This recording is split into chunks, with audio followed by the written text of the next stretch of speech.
This is ACOFAE.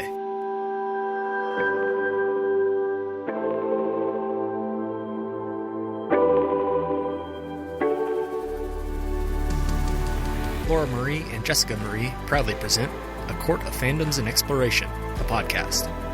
Fair warning, everything the hosts say is explicit, full of spoilers and adult content and shall not be used against them. They have opinions. Let's try not to drag anyone for expressing themselves and just have fun for an hour. We all deserve it.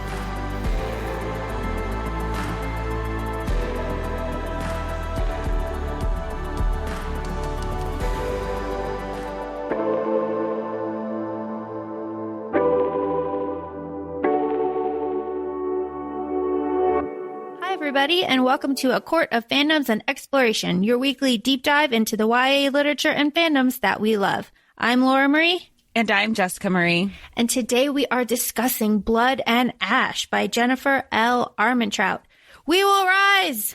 I really liked it. I wasn't, in fairness, it was a slow start for me because my dumbass tried to read this at the same time as Silver Flames. Like, I'll read Blood and Ash during the day while I'm working, and then I'll do Silver Flames at night. And that was just poor timing on my part. But putting Silver Flames aside, it was good. It was really good. And it was funny because I'm thinking, everyone's like, it's so spicy, blah, blah, blah. And I go, what's spice? But in fairness, I did just finish Silver Flames. So. And they have, we should point out, the same narrator. So it is difficult to kind of separate, but Stina Nielsen does a fantastic job of differentiating the voices. So it doesn't sound like the same characters. Like I wasn't hearing Nesta and I wasn't hearing Cassian. I was very clearly hearing Poppy and Hawk. And that is just a shout out to Stina. She's really good, and I think it's easy to, I don't want to say it's easy, but when you're having regular conversations with your friends and you as a person go to alter your voice to differentiate your conversation with, I was talking to this guy and he goes, blah, blah, blah, and you deepen your voice. That's not what she does. She doesn't, and it's not the same male voice as she did with any of the boys in Silver Flames. So that was very appreciated. Hawk sounds hot. Cass sounds hot. They don't but what's the point of writing like an unattractive male at the same time? Fantasy men hit different. We know this. This is Jessica's third fantasy author that she has read. So remember, we know that you came from like contemporary lit and you've read just about all of Sarah's work minus Catwoman, but we don't know her. And Holly Black, Folk of the Air, and now JLA. So these are three very kind of big authors in the genre. How do you feel about fantasy kind of as a whole before we get started? I love fantasy. I love that it's, depending on who it is so far, they kind of pull from different things and different myths and folklore and things that we've been taught, shows that we've seen, just like with Sarah in Crescent City. I think I always, like when I'm pitching it to like have my friends read, I say it's like Supernatural on crack, because you have the monsters of the week essentially are all part of that Crescent City world. And then with Elfheim, it's very what you would think when it comes to Fae. And this is something completely different because you knew there was magic. You have speculations, but I think this was the first time that I wasn't trying to guess, which is a complete first for me. Usually I'm like, this is what's happening. This is what's going on. This is what I bet is going. And when I had the one big speculation, I go, I feel like Hawk is this person. That was really the only thing. I got to enjoy it. So, and then I figured like Wolven sounds like a werewolf. Did not even process the vampire. I don't know how they're vampire. That was going to be my question. Like, when did you realize that this was about vampires? literally when they said vampire. And, I thought more or less it was magic. And even though magic is involved with vampire and vampires, when she was talking to Victor in the garden and she turned around and he had disappeared. And I go, nobody moves that fast. But I wasn't making the vampire connection. And even after we find out, every time something was happening, when she was dying and taking Castile's blood, I go, oh, now she's vamp. Now she's a vamp. And then he goes, oh, you just had a little. And I go, this is totally against everything I've known about vampires thus far, Well, because he's not technically a vampire. He's an healing. Well, he's an Atlantean. That's like different. But aren't Atlanteans vampire? No.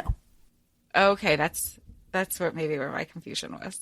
But every time he would do something and then he's like, oh, you don't want to do that after she has had his blood and she's all like horny for him. And which same girl. And and then he's like, you don't want to do that. And I go, oh, this is the part if they have sex that solidifies her vampirism. And I was like, no, not that. I go, really? This is just throwing me all off, but not in a bad way. It just kept. They're like, okay, well now I have learned to just go with it. But I'm very excited that you had said because originally I was like, I'm going to do From Blood and Ash before I started Throne of Glass. And you said, you're putting off Throne of Glass. Because you don't want to get hurt again. And you said, just do it. You're going to regret.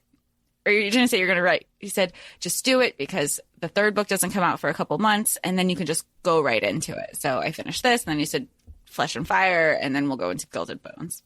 It's so fun. I remember when I was reading this and I was slowly starting to pick up on things. So when Poppy and Hawk first meet and in the Red Pearl and they're in the room and they're like making out and he's like touching her and doing all the sexy stuff. And she says that she went to like put her tongue over his like teeth and she was like, gosh, his teeth are kind of sharp. And I was like, And then she was talking about how the Ascended like don't go out in the daytime as a way to like honor the gods. And I was like, And then Hawk like moves so fast and you can see in the dark under the willow. And I was like, all of these things, but what is he? And then the Craven, I was like, what are the Craven? What are they? So when everything kind of like came together and he kind of like lays out what the Ascension is and what was going to happen to her and everything. And then it was very well done. And like the clues are there throughout, but it's easy to kind of get caught up in everything and not like piece everything together. And of course, the absolutely fantastic reveal at the end of the book in the barn when they're trying to escape and then he comes out and he's the Dark One, which is such a great name. And, I will say there was a part, I should have highlighted it, where he goes, she was talking about the Dark One and he goes, I am what you say. And that completely, in the book, it completely blew over her head. And I picked it up reading and go, I knew it. And then a little bit later, she goes, she was so confused. And he goes, I'm the Dark One. I go, bitch, he said that. Like, how did you not pick up on it in the first time? I get it. Like, in that moment, emotions are high. Did you pick out these things your first read, or were they like the flags to you in your first read? Yes, they were. They were the flags to me in my first read. Because it was just details that didn't make sense. Also, I had no idea what to expect when I first read this book. I had no idea what it was about. All I knew is that it was on Book Talk and it was labeled as like, new adult, kind of spicy, like spicy off the bat. It's like spicy in chapter 2, So I was kind of looking for things, and then I don't know. I really like Poppy. I do like her. I like Poppy a lot. I like that she questions, like she's rebellious, but also like guilt-ridden, and she doesn't, she has this really great internal monologue about how she really like deep down wants to be found unworthy because she doesn't want to be the maiden. Right. I like that where she just like goes off on Victor, or maybe it was Hawk, where she was just like, oh no, it was Victor, because her and Hawk had just had the conversation. She's like, I don't want this. I don't have choice. I don't get to celebrate. I don't, everything that everybody else takes advantage of. She goes, I just want to be deemed unworthy so I can enjoy my life. And she is not old. Like she's pretty young. I'm not sure of her exact age, but I think it's between like 16 and 18. I thought it was 17 because they talk about her doing the Ascension. She's supposed to do the Ascension in a couple years, and we find out the Ascension is supposed to happen on her 19th birthday. Right. So that's what put me at 17. And in my head, I wasn't reading her as a young adult. I was definitely picturing her, in her 20s. Or like mid to late 20s, even though these books are never mid to late 20s. It's just more relatable for us. I like that she was trained. I love that I guess the parallel is there of not wanting to feel helpless because she was helpless growing up. And her being trained has helped her get out of the situations that we see her in this book. Well, and helpless growing up, that's a huge plot point of her being scarred. And they say it over and over again that like in the world of the Ascended and, all of that, beauty is prized and any kind of flaw is looked down upon. And of course, she has the scars on her face and the scars on her thighs and I think her arms and a couple of other places. And she's veiled all the time. So she is the maiden. So she has to wear the veil that comes down to like under her nose, and she has to wear white and it's high collared, and that would suck. Like that would suck so bad. I mean, even trying to have those interpersonal connections, and she's not allowed to have any relationship, really. Not even just like romantic relationship, just like an individual relationship. They wanted to take Tawny away because they grew too close. It's the only friend that she felt like she had. That would suck that you were just supposed to be in isolation the whole time. And with Tawny too, Poppy has the whole kind of feeling about how she's not 100% sure that Tawny is her actual like friend. Yeah, she makes it a point to say that. She goes, is she my friend? I guess it's the closest thing I have to it, but it's not a friend. Mm-hmm. Although to be fair, I do like Tawny. I do like Tawny. I like when she would tease her. We're like, okay, princess. And even Hawk was like, I like her. I'm like, I like her too. Hawk calling her princess is very, very sexy. Ah, yes. Very sexy, and also kind of creepy because he is Prince Castile Denier. We know this. We learn this in the end. And the big betrayal is that he knew who she was in the Red Pearl. He'd been watching her this whole time. So him calling her princess, I mean, I don't think he didn't know that he was going to like marry or like, yeah, or like fall for her and like propose to her and everything, making her a princess when they do get married. That's like what her title would be, right? But he's like teasing her and calling her princess, and then she loses her virginity to him in a very sexy way, and she's so, that's kind of one of the scenes that really stood out to me. She's so hurt when she finds out that like he lied, and like he says, tomorrow, remember that this was real. And then she's so betrayed. And the thing that I really like about Poppy is when she gets angry, she gets incredibly violent. She stabs people, kills people. She kills people. Not only does she kill people, but like she went off on Lord Mazine, like cuts off his hand, cuts off his arm, cuts off his head, and then just like stabs him. Part of that is just like rightfully so, because that is rage that has built up over so often. I mean, clearly he's, even if the physical act of sexual assault hasn't occurred, that uncomfortable feeling where it very well could have at any point, and he knew he could have gotten away with it, which was why the Duchess was like, he probably deserved it, because she knew the type of person the Duke was. She knew the type of person the Lord was. It was just I was uncomfortable in those scenes. And here she is, the maiden, trying to, be quote unquote, respectful and mild and meek and the sacrificial virgin. And she was being abused. Like, it feels so bad for her. And you know what? That was well deserved. I didn't even feel like it was graphic at that point. I go, nope, he deserved it. Good for him. And her abuse, it wasn't like a private thing either, because Victor knew and Tawny knew, the Duchess knew, the guards outside the room knew, like a lot of people knew, and she had to act like it wasn't happening. And then the cane, that hurt. Oh, yeah. So bad. Absolutely. And even like the priestess, like these, it was just everybody turning a blind eye, and Hawk coming in, like, even though he was undercover, he had no idea why it was the secret thing or what quote unquote lessons were. And it was very refreshing to see some vindication for her, if not for herself, for somebody else standing up for her, because nobody else was. Speaking of Hawk, just being wonderful. We love Hawk. So sexy. I love when Poppy sneaks out to the rise and starts like shooting Craven with the bow and arrow, and then Hawk finds her.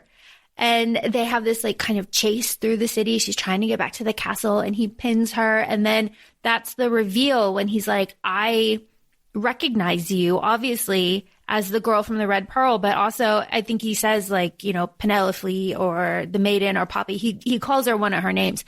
And she's like, fuck. He knows. Oh, I think he says the maiden, because he alludes to knowing her from the Red Pearl. Or did you not think I knew who you were from the Red Pearl, maiden? And that's when she married the two. Like, oh, he knows both. We love that. And he's like got her pinned up against the wall, and she's fighting him, and she tries to like kick him in the balls, and he like blocks it. It's just really good.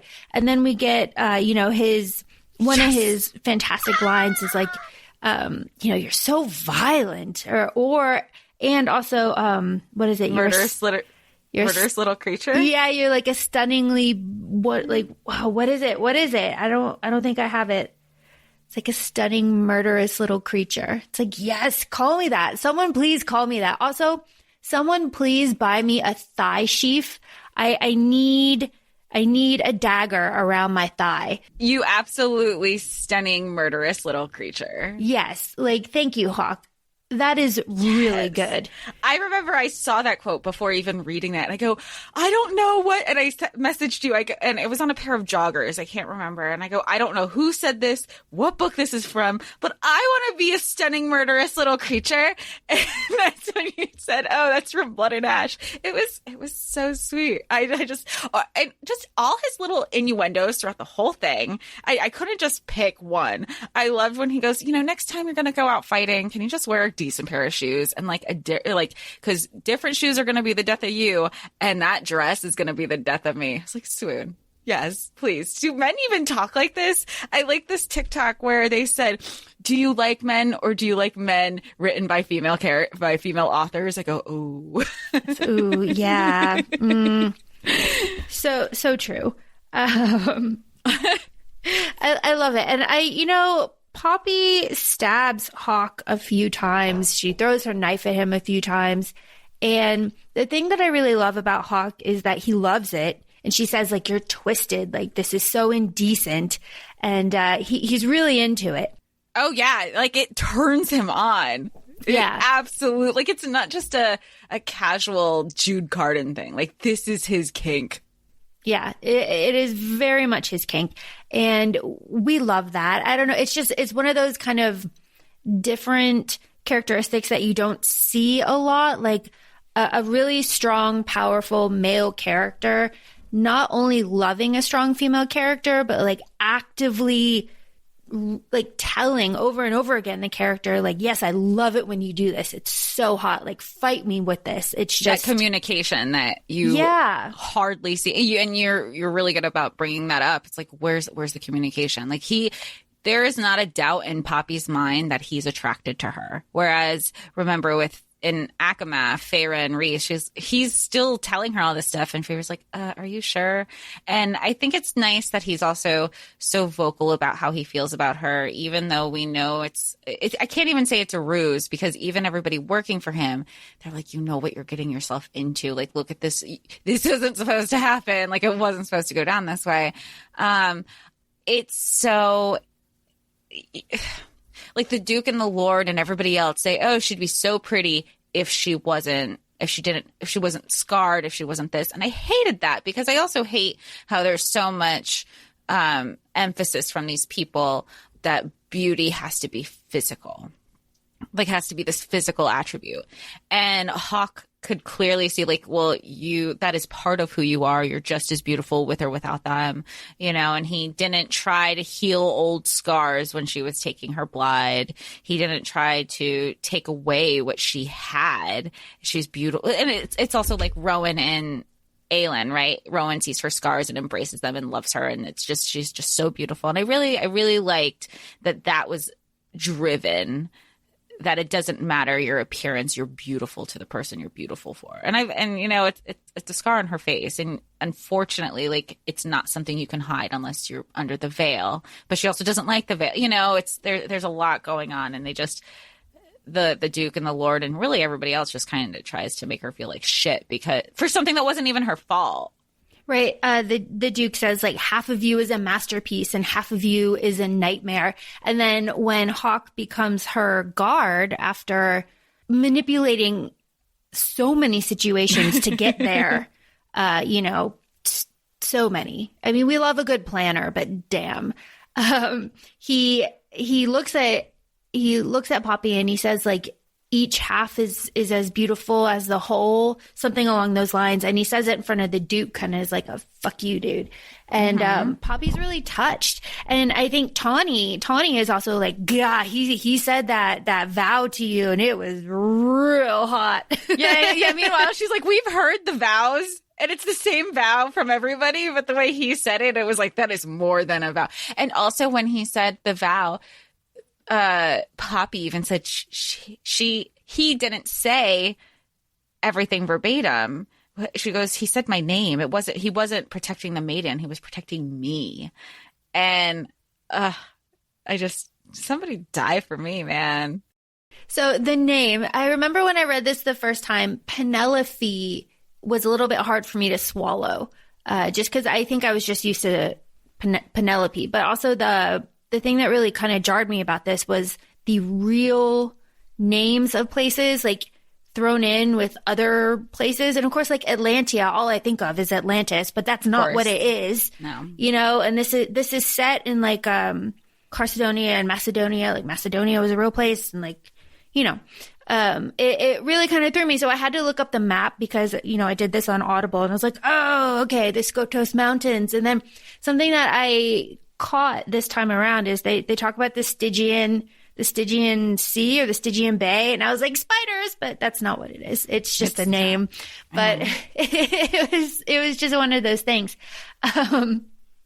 So we learn that Castile and Hawk, are the same person, that he is a fallen, this is what we know so far, he's a fallen prince of a fallen kingdom from a the War of Two Kings 500 years ago. So he's an old Atlantean. And from that situation, the freaking vampires created a religion and to control the people and control a whole kingdom. And it's all based on lies. And I really liked that kind of world building. I wasn't expecting it.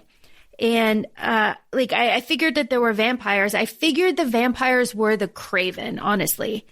When the Craven first show up, I was like, okay, those are the vampires. But then it's the Ascended are vampires, and that whole situation, I don't know, it really took me by surprise.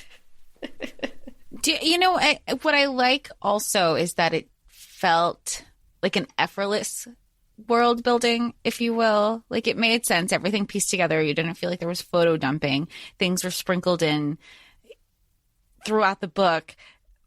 And then at the same time, what you think you don't till the information comes. And even when the information is delivered, it doesn't feel overwhelming. It's a lot of information, and no wonder Poppy's like, wait, what is going on? And Castile he's saying, he goes, it's a lot of information because knowing her curious nature, he goes, you're questioning everything because everything you knew is a lie. And like, how shitty is that? She was already really suspicious about everything. And then to have those suspicions not only confirmed, but to kind of learn like what your place was and like why they were waiting for this big right and why they were waiting for her and like the role that she would play and to know really that the entire society is on your shoulders, like you are responsible for this entire society, is just huge. God, it's just a lot. And then like knowing it wasn't just, you know how things can affect people differently when, okay, here's the big picture, here's my place in all of that. Yeah, that sucks. But then when you also find out how close it hits home to you, when she finds out it's not just this whole society thing, but what it actually means that her brother has ascended, and this person who cared for her a queen who cared for her when her parents died, what her role is in it. It wasn't just these small these small characters. These are big key players in her life. Yeah, her brother's a vampire. Like that's wild. Like and also like her brother only writes letters. Like he doesn't visit. He only writes letters. And she says like there was a gap in between those letters, and she didn't really understand why. But then we kind of learn that the Ascended have trouble controlling their bloodlust. And when they do that, they can create Craven. So, okay, remind me. So they create the Craven because they suck too much blood out of a human. Right. Yeah. Which what we're traditionally aware is when a vampire sucks too much blood, creates another vampire. But that's not the case here. Well, the Craven could they kind of are. I feel like they are what's the word? Like decimated, starved. Okay. Like they're starved, kind of like rabid vampires. Yeah, like hordes of rabid vampires, but they're not alive. Like they're starving, so you can still see like wounds and how they died, and that is kind of the reason why Poppy uses her gift, you know, her power to take away pain and everything, because she goes out with Victor after Craven attacks to soothe and take away the pain of the families and the victim of Craven attacks, because when you're bitten by a Craven, you turn into a Craven. So it's like a back and forth. And then that's also why, you know, Poppy being chosen by the gods or whatever, like she was attacked by a Craven, she was bitten by a Craven, and she didn't turn. So that is another kind of, oh, this is a sign. She's our chosen one. Yeah, she's chosen from the gods. But we have to remember that the gods in this world, the gods are the gods of the Atlanteans, and the Ascended kind of just took them and then said like, oh, they speak to us. I was wondering with the Duke and the Duchess when they were giving that big speech to the crowd, and they were like, we spoke to the gods and they are not pleased. I go, this is such bullshit. Even then I knew it was bullshit. It was all just like a play that they were performing for the public. It just didn't feel real. It just didn't, something didn't sit right there. I didn't believe that it was a true speaking to the gods the way one speaks to the gods in Throne of Glass. There was something there. I wish I could say this was the moment or this was the line.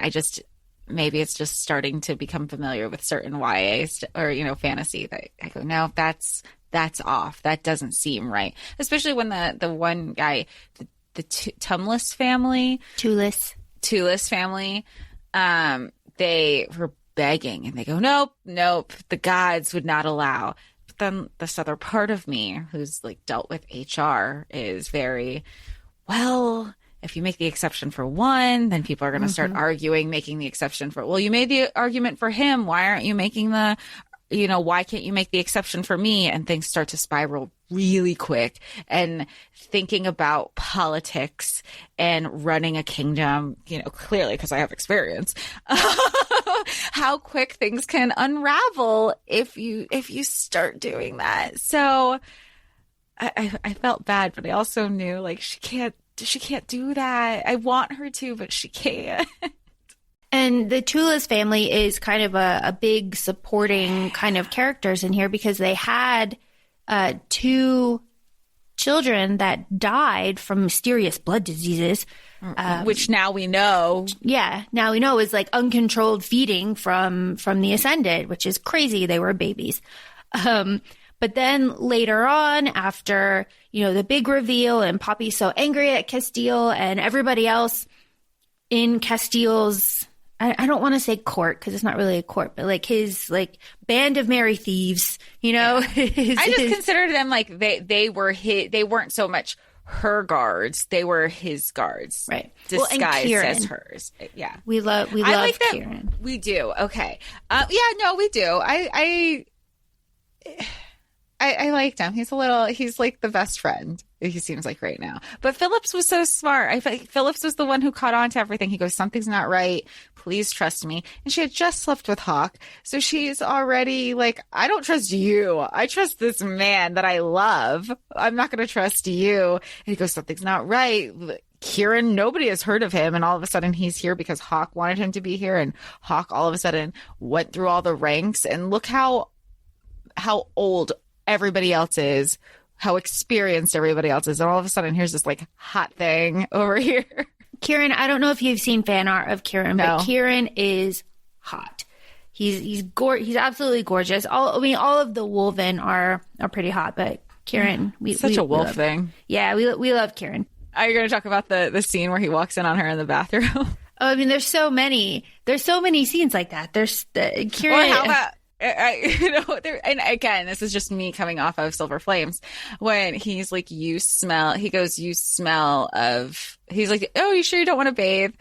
And she goes, what are you talking about? He's just like, you smell of Cass. And I was just like, okay. Speaking of Kieran, let's talk about Miss Willow Collins and her very smutty, sexy diary. Please.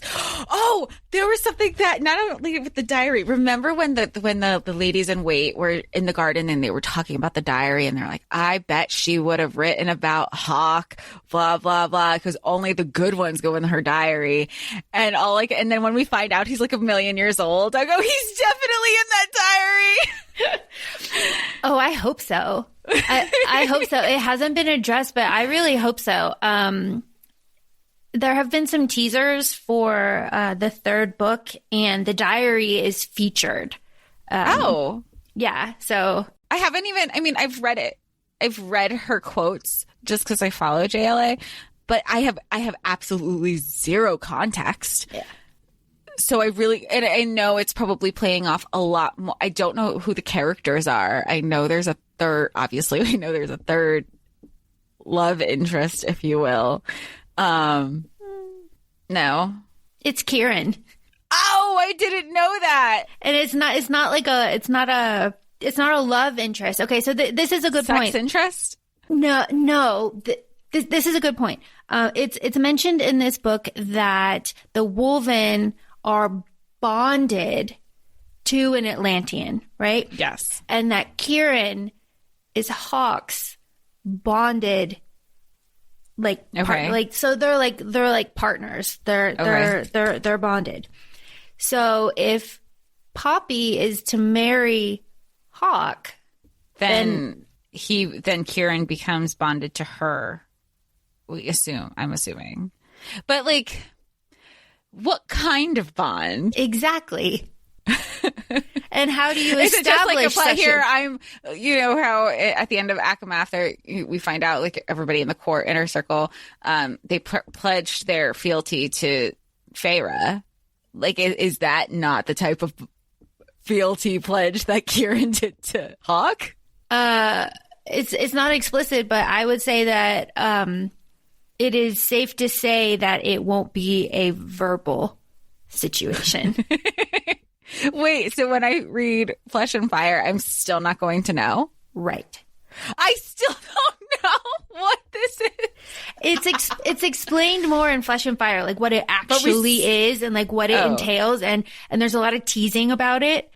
I need more banter. I need more. Oh, the banter is just fantastic in this book. It is just fantastic.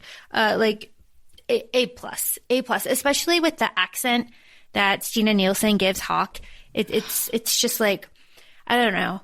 I'm curious about that process of how, if she auditions for the book. I mean, I know every author is different. Like, I know for Christina Lauren, they chose Patty Murin for a couple of the books, and it started off with Patty going out to saying, like, I really like this book. Please, if you do an audio recording, I would love to do it. And then depending on how they enjoy the narrators, will bring them back.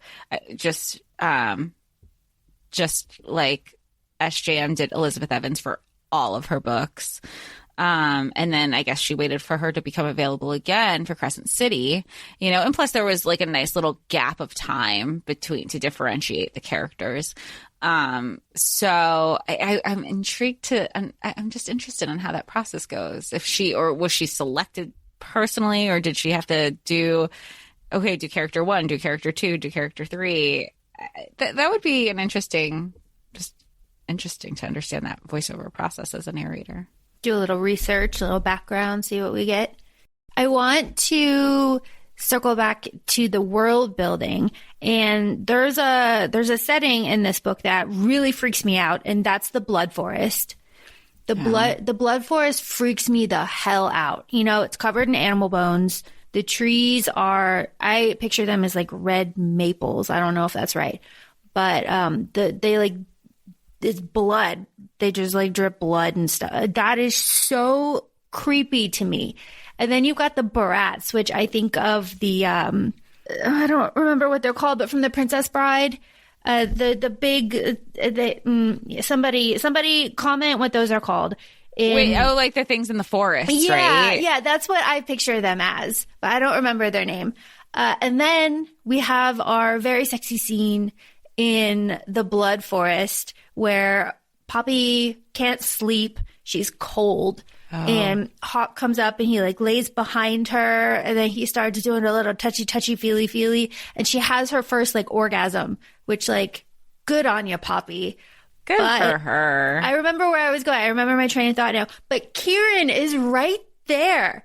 He's right there. And she's like, oh, you know, she, in her head, she's thinking like, we're quiet. Like, you know, they're far away. They can't see anything. But like later she realizes that he's a wolven.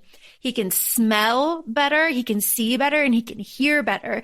So poor Kieran has to like hear her getting off in the middle of the forest, and he has to like ignore it. And then, you know, he can hear Hawke like teasing her about this smutty diary, and just, I have a lot of respect for Kieran. I really enjoy him as a character, but I enjoy the way that he interacts with all these other characters. I feel bad for every fantasy book where you always have the people who are just have to turn a blind eye and blind ear to everything that they clearly cannot. It's like Az all over again. Just, hey guys, I'm here. And, you know, they did not have a sentient tent. It's one of the things that I was thinking.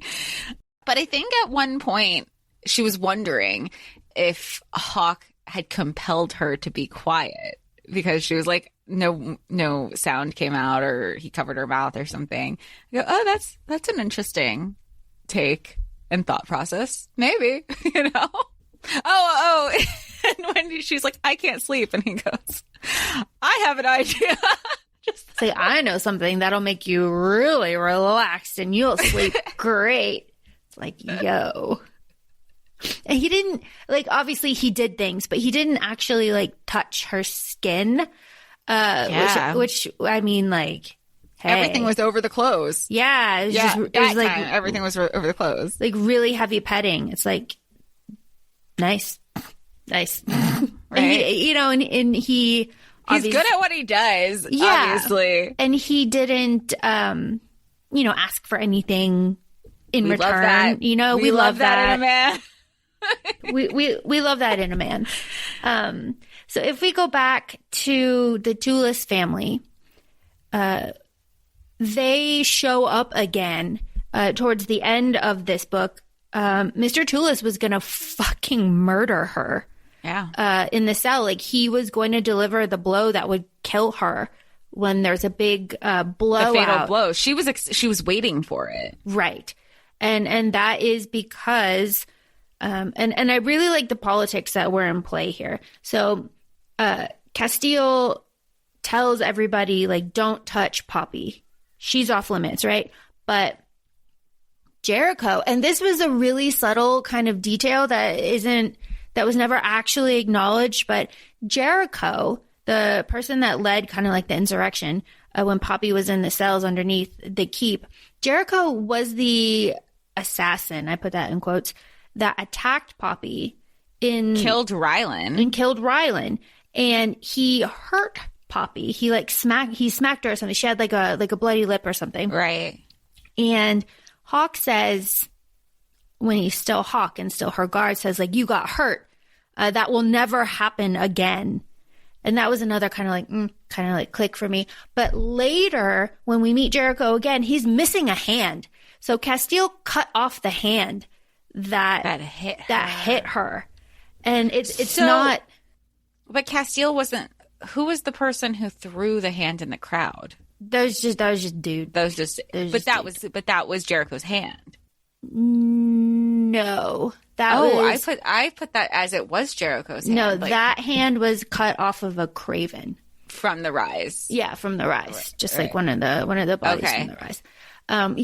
But Castile cut off the hand that hurt Poppy, which shouldn't be sexy, but is very sexy. It's so sexy. Or how about when they went? It's so sexy. How about the fact that when they walked into dinner and they had the people who tried to kill her hung, like, crucified on the walls, and Jericho was still alive and barely breathing. I should not be so happy. I was like, yes, bitch. There was such satisfaction. I don't know. We love violent, dark princes. What does that say about us? But damn. And especially one who has fangs and can drink blood. I mean, he doesn't necessarily have to. But he said he healed. She's like, he goes, I fed.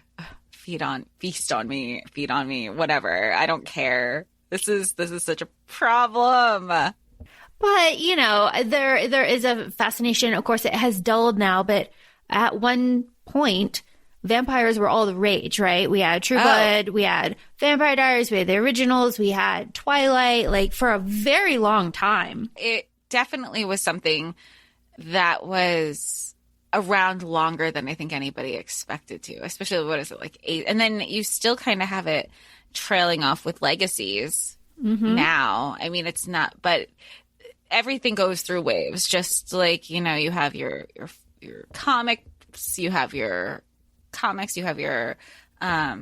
superhero stuff. I don't know. That's the lack of originality, I guess. But what I find very interesting about this is that it is vampire. I mean, they're vampires and Atlanteans who also like have fangs, and that is talked about way more in detail in the second book. Like, about is the detail like is it laid out more, the difference? Because I really thought they were one and the same at this point. Yes. Okay. It's how, because I went right into Flesh and Fire. I don't remember exactly what Castile tells Poppy when she's like all hot and bothered for him when she's recovering after having his blood. I don't remember exactly what he tells her then, but I know that it is explained what happened how the vampire were created, and that it is the Atlanteans' fault. Oh, it is that happened. Okay.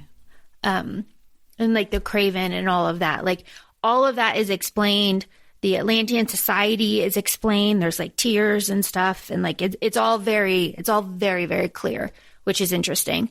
Are you trying not to merge the two? I'm trying not to merge the two because I know that this book ends with Hawk saying, or Castile. See, I'm doing the same thing that Poppy is doing.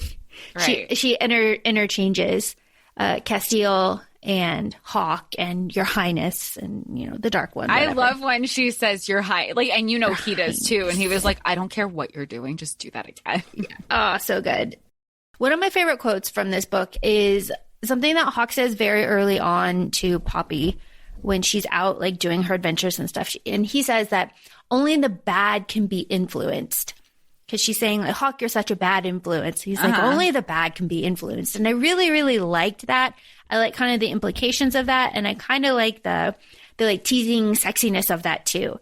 Because, you know, like if he's a bad influence, then like Poppy's being influenced, so then she's bad. But if that's not the, you know, I like it. I like it a lot. The play on his play on words, let me tell you, chef's kiss. Like, they are top notch. And of course, the very sexy snow scene at the end of this book.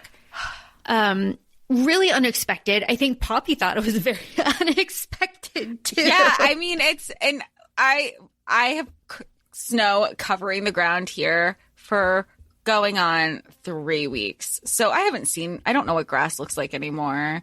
So all I could think of is, this is very cold.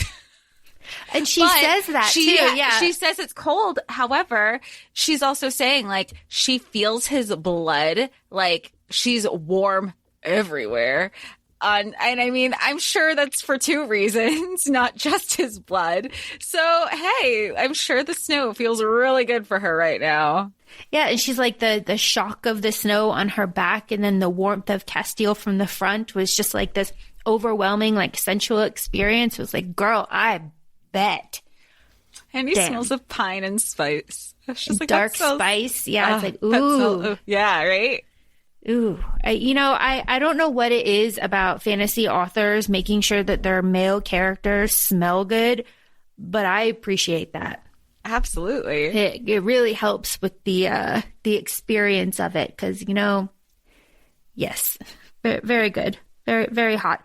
Also very hot snow scene is when she gets like angry, like in the middle of sex, she gets very angry with him and she like pushes her hips up and tries to like and flips him over and she's like, and she's like, I'm gonna go. No, I'm gonna stay right where I am. Well, that was the part where she was initially under him. Like they were fighting first. They were fighting initially, and then she gets on top. And that's because that's the part where she goes, Your Majesty or Your Highness or something. And he goes, that. And she does it at the same time. She flips him and he goes, that right there. I don't care what you do that again. Do that again. And she's really cute. And I think what she says is something that is not addressed a lot in books at all and kind of isn't really spoken about a lot. But she says, like, I don't know what to do. I like that. I found that very sincere and sweet and innocent because for all the quote unquote bad girl influences that she has, she really is naive. She really is in this bubble and he's kind of teaching her along the way. And no matter what she's doing, he's completely encouraging of whatever she wants to do. Like, and I really respected that. He goes, whatever you feel like doing, that is going to be enough for me. That is fine. I don't care how you do it. I really liked that. I thought that was, and there's a vulnerability there that she shows in being honest with that. And he also says, like, you can't do it wrong. And then he says, but you need to start moving. Otherwise I will die. And it's just like, I love it. I don't care what you do, just do it right now. Yeah, I love it. I love it. It's very sexy. And I think it's also clear that even though he lied to her and he betrayed her and choice is a very big kind of overarching theme throughout this book. This seems like a general thing in YA fantasy. Am I wrong? It's not as big as you think it is. I think that's why it stands out in the books that we have kind of talked about together, because it's not big. I mean, it's there, right? But it's not in every book. But, Poppy makes the choice to lose her virginity to Castile. She enjoys being touched when it's her choice. And she doesn't, and that's kind of something that Castile talks about too. He doesn't want to keep her like captive, but she keeps trying to like leave and stuff, like fight him and escape and do all of this stuff. And he recognizes that there is a conflict there because he obviously has fallen for her. She has fallen for him. But they are, at this point, very much enemies to lovers, back to enemies, back to like angry sex lovers, which is great. It's what we signed up for. We love this. But Hawk Castile is very clear, I think, in his own head that he has to be careful about, I don't want to say managing her, but remembering that she had no choice her entire life in anything, and that it's important for her to feel freedom. But it's hard at the end of this book because, and I mean, it's acknowledged too by both of them, because now she's in a different bedroom under the same restrictions as she was before. Mm-hmm. And like, it's both acknowledged, and it's sad because you're like, oh, well, it just feels like a prison transfer at that point, mm-hmm. And he doesn't want her to feel that way. And she's torn with herself because of the information that she has. She she loves him, feels betrayed by him. Like you said, the back and forth of enemies to lovers of like, I can't keep away from him. And everybody sees it too. Just like Kieran, he knows that they're enemies. She put a dagger in his heart, and then he goes, so you smell of cats. Like, he's just admitting, like, so do you really hate him? Like, where is it with you two? Like, he's, and definitely in like in a teasing, loving way, not in a malicious way at all. So it's no secret to everybody else what's going on, but it's also there's a lot of strain in their relationship right now, more or less. Sure, because everybody, and that goes back to her being chosen as the maiden. Besides Kieran and Castile, everybody else hates her.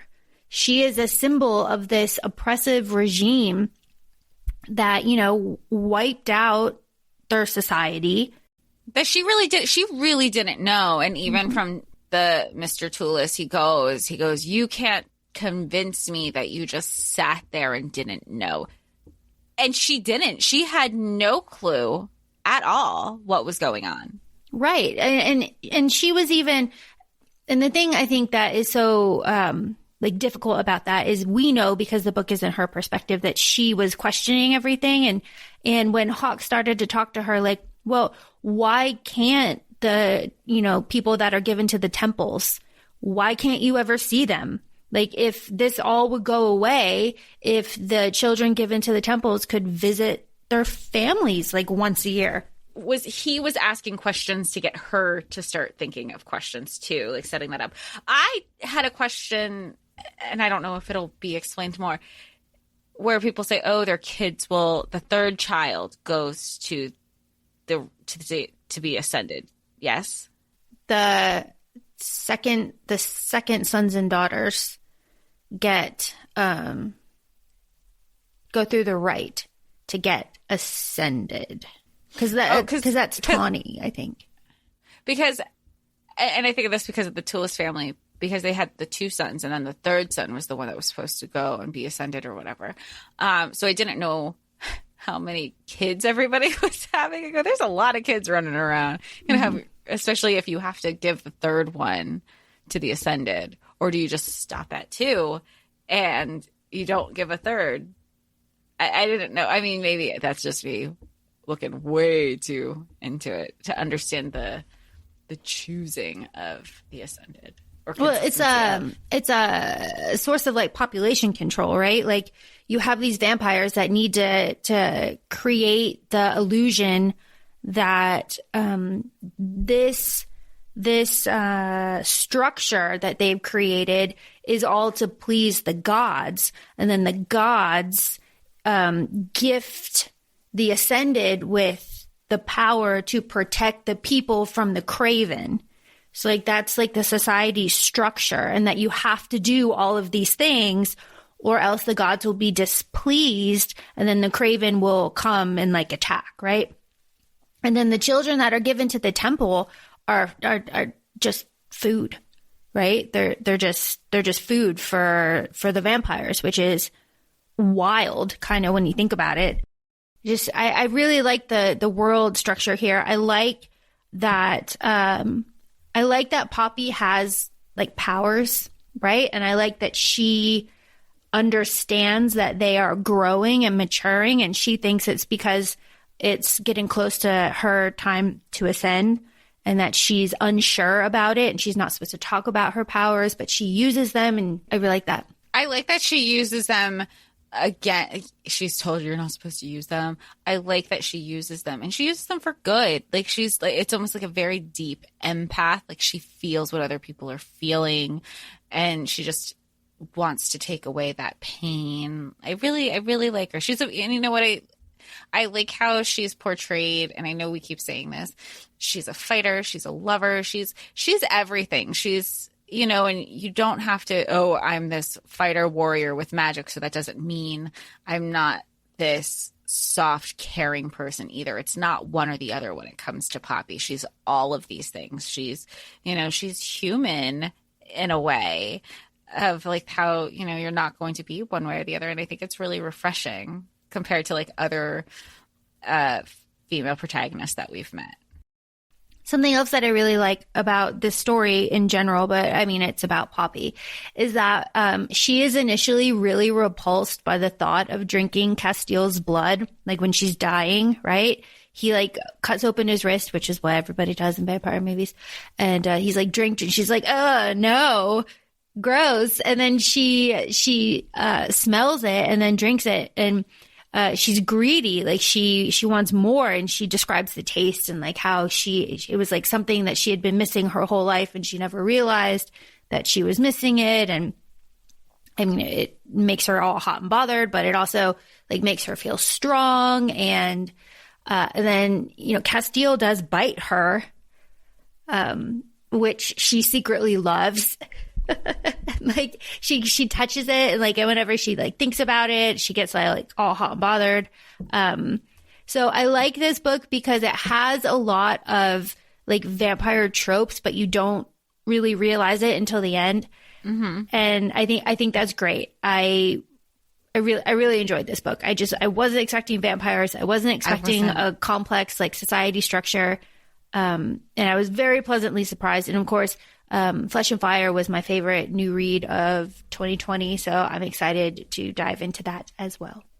I like that when she does suck his blood, and then there's another moment where it's just Poppy and Castiel, and she's trying to lure him, and he's like, please don't do this to me. Like, I'm trying to be really good, even though you think I'm a piece of shit right now. Like, this is really, really hard. Like, the control. Like, how much do we love? And he doesn't in that moment. He doesn't. I was happy, but I was sad because I wanted more Hawk. Of course, we know that there is fantastic fan art of the Castiel. Dominique Wesson one is my favorite one. I've just kind of had him up on the screen while I've been reading to keep flashing back to him. So hot. Something that I feel is important to mention is that Poppy, in a lot of this was so there's like three main criticisms about this book. I'll go into it. The first one is that Poppy is not a skinny girl. She mentions it a few times within the book, but she is like athletic and I would say like above average when it She's comes. not like the slender fae that is usually portrayed in a fantasy. Right. And a lot of the fan art that's out there initially portrayed her as thin. And the fans had to kind of speak up and say like, no, you know, she's strong. She has been like sheltered and she eats a lot. She says like over and over that she eats a lot. And she's all about the bread and cheese because girl same. Yeah, no, she's all about it. And then she trains and she can use like heavy weapons.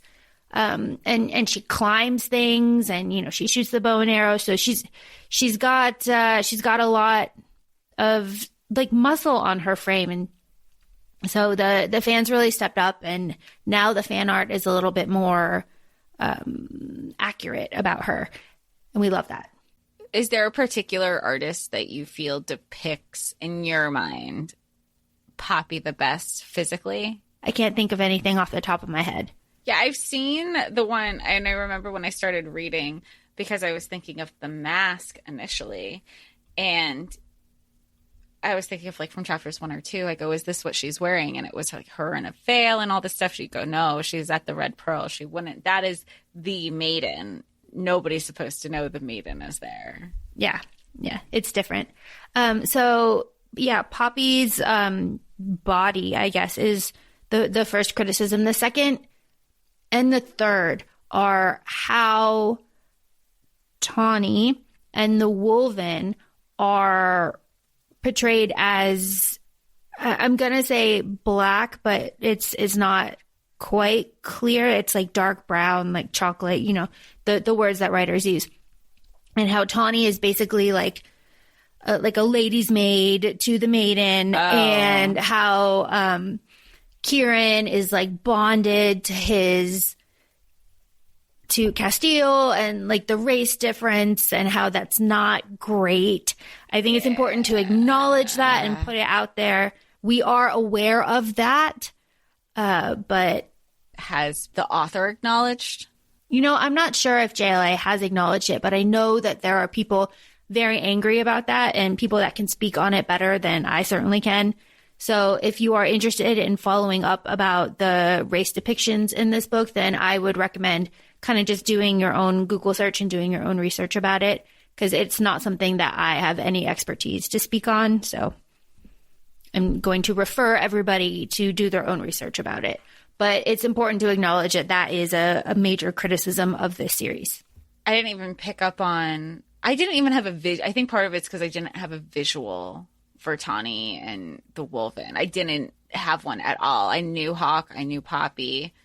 That was it. I didn't have a face to go with anything. And also the name Tawny, and then her being of a darker skin color is kind of, it's like, did you have to like name, you know, like really? But it's a criticism. It's out there. We've acknowledged it. We're not experts. Please do your own research. But moving on from there, overall, what do you think about this, Jess? I'm ready for a reread. I really liked it. I look forward to the next one. I think it's going to be just as exciting, if not more so. I feel like that's typically how fantasy builds, that every time I think the first book is good and then another book comes along, I go, this is so much better. But hey, if the first book is good, then, you know, and it's only up from there, let's have at it. I'm also kind of sad that it's only 2 books so far, even though I know we're getting a third one very soon. The like first chapter or so of the third book is out there. Yeah. So, okay. Because I'm not somebody who will spoil the book for myself. Is the setup just like the end of Blood and Ash goes right into the beginning of Kingdom of Flesh and Fire? Yes. Is the first chapter of the third book pick up right where the end of the second book? Yes. Oh, okay. Which is great, because I'm sure you know the second book ends on a massive cliffhanger. Yes, you've mentioned that. Massive. But I don't know what the cliffhanger is. And there is no way for you to predict that. Fine. can't predict shit anyway. You're just like, there's lots of screaming. It's excellent. It's absolutely fantastic. So basically your thoughts of you really enjoyed this book. Yeah, I do. I really enjoy this book. I enjoy the world building. I enjoy vampires out of nowhere. I like that it's new adult. I like that you can cuss and, you can say fuck and you have spicy scenes. And I like that the spicy scenes aren't explicit, like sploogey sexy scenes, because Poppy is like on the younger side. And Castile's a little bit older. So I like that there's a kind of a little distance there, that we're not getting all of the like throbbing, thrusting fluids. You don't need that in every book. And I like that this book is. I like sometimes, I get that I literally just finished Silver Flames, but I don't need all of that all the time, and I feel like it's safe to say that a lot of people feel the same, like it is what it is. I like the sexual tension. The banter is A+. I like the teasing. I like that there's a smutty journal. We didn't mention this, but I like that Hawk recites the smutty journal in front of her. He takes it from her and starts reading out loud, and she's like, "Oh my God," and she's so embarrassed. I love that, because I would also die if I was reading like a smutty book in public and somebody like took it from me and started reading it out loud. I'd die. And it's not just somebody; it's somebody she has a crush on. Yeah. Like, prior to this, it's somebody that she's totally into, and that he's like feeding into it too. And he's just, "Oh, I didn't know that this is what you were into." And she's like, "Oh, I'm just gonna crawl in my hole and die." We love it. We love it. I love Castile. I love Castile as Castile the most, but I also like Castile as Hawk. I like. Does he change much? Does he still keep that banter and flirtiness, or does he just or is he just more into his "I'm the prince"? The banter and flirting and teasing never stops. Good. That's all. I don't care. Yeah. No, it's wonderful. I really like them. I like where it goes. I like that there's like werewolves. It was just really unexpected and an absolute delight. And I'm really looking forward to the third one, obviously, but I'm halfway through my reread of the second one. So obviously I enjoy the series. I haven't read other books by JLA, just because of time-wise with our schedule and everything. But with her one series being made into, I'm pretty sure it's a movie. I'm sure I'll pick that up at some point. So yes, I like this book. I like the series. Excited all around. Yay. So feel free to follow us on Instagram, ACOFAE Podcast, ACOFAE. Follow us on TikTok, ACOFAE Laura and ACOFAE Jessica. We're pretty active on there. So give us a follow, give us a shout out, give us some comments, what you want to hear us continue to talk about. And I mean, we know that we have the calendar out in our highlights on our Instagram, but we look forward to just continuously engaging with everyone. Thanks. Thanks for listening.